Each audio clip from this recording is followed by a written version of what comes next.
My name is Andrew Collins, and this is a night I learned how quickly respect can change when the truth finally has nowhere left to hide. My sister's engagement party was supposed to be simple. A rented hall, a few speeches, family and friends celebrating what everyone kept calling a perfect match. I almost didn't go, not because I didn't love my sister, Emma Collins, but because I already knew how these events usually went for me. I was the quiet one, the background character, the one people felt comfortable underestimating. Still, Emma asked me to be there, so I showed up early, dressed plainly, keeping my expectations low. Her fiancé, Daniel Harper, came from what people like to call a successful family. His parents, Margaret and Philip Harper, own a mid-sized logistics company that everyone praised as a local success story. It came up in conversation constantly. Their company, their growth, their influence. It was their identity. I took a seat near the back and watched the room fill. At first, things were polite. Small talk, handshakes, smiles that didn't quite reach the eyes. When people asked what I did, I gave my usual vague answer. I said I worked in investments. That was always enough to end the conversation quickly. People either didn't understand it or didn't care. The mocking started slowly. Daniel's cousin made a joke about real jobs when I mentioned working remotely. Someone else laughed and asked if that meant I was still figuring things out. I smiled politely and let it pass. I had learned a long time ago that explaining yourself to people committed to misunderstanding you was a waste of energy. Then the comments got louder. During dinner, Daniel's father stood up to give a speech. He talked about legacy, about building something from nothing, about how proud he was that his son would one day help carry on the family business. His eyes briefly flicked toward me when he said some people preferred to live off ideas instead of effort. A few people chuckled. I felt Emma stiffen beside me. She glanced over, clearly uncomfortable, but said nothing. I didn't blame her. It was her night. Later, at our table, Daniel leaned in and asked me if I'd ever thought about working for a real company.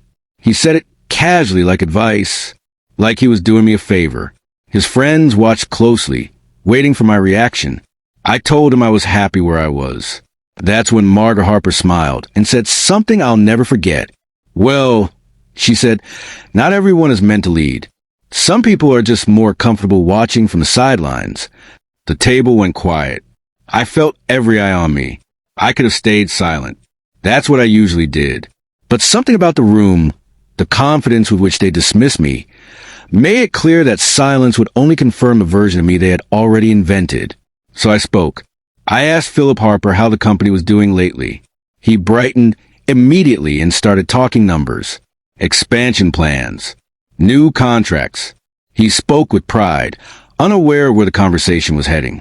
When he finished, I nodded and said, "That's good to hear. It means the board strategy is working." He frowned slightly and asked what I meant. I took a breath and said it calmly, without raising my voice, without drama. I'm the majority shareholder. I said, I acquired controlling interest 2 years ago through my firm. The silence that followed felt heavy, almost unreal. Philip stared at me like I'd spoken another language. Margaret's smile disappeared completely. Daniel looked back and forth between us, confused, then unsettled.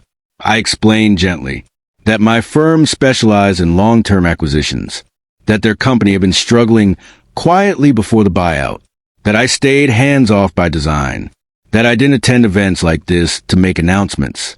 No one interrupted me. Emma's mouth fell open. She looked at me like she was seeing me for the first time.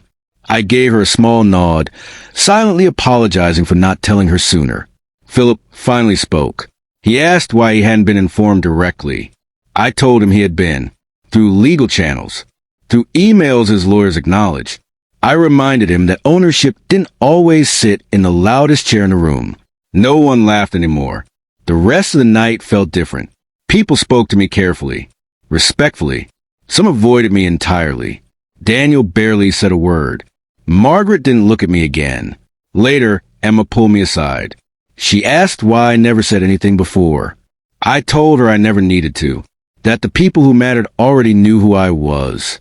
She hugged me tightly and said she was proud of me. I left early that night, not because I was angry, but because I was done. Not just with the party, but with shrinking myself to make others comfortable. They mocked me because they thought power always announces itself. That night, they learned that sometimes it sits quietly at the table, listening, waiting, and choosing exactly when to speak.